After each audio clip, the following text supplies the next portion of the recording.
বছরের সর্বোচ্চ তাপমাত্রায় পুড়ছে ঢাকা, জনজীবন দুর্বিষহ।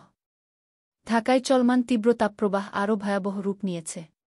আজ রোববার ১ মে রাজধানীর সর্বোচ্চ তাপমাত্রা রেকর্ড করা হয়েছে ৪.০.১ ডিগ্রি সেলসিয়াস, যা এই বছরের মধ্যে সর্বোচ্চ। এছাড়া সর্বনিম্ন তাপমাত্রা ছিল ২৯.৫ ডিগ্রি সেলসিয়াস। আবহাওয়া অধিদপ্তরের তথ্য অনুযায়ী রাজধানী ঢাকা, রাজশাহী, খুলনা, চুয়াডাঙ্গা, যশোরসহ দেশের বিভিন্ন অঞ্চলে তীব্র থেকে অতি তীব্র তাপপ্রবাহ বয়ে যাচ্ছে। এই পরিস্থিতিতে জনজীবন চরমভাবে বিপর্যস্ত হয়ে পড়েছে। সরেজমিনে রাজধানীর বিভিন্ন এলাকা ঘুরে দেখা গেছে, সকাল থেকেই রোদের প্রখরতা বাড়তে শুরু করে।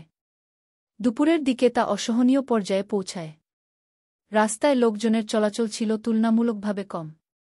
যারা বাইরে বেরিয়েছেন তাদের অনেকেই মাথায় কাপড় অথবা ছাতা দিয়ে রোদের তাপ এড়ানোর চেষ্টা করছেন।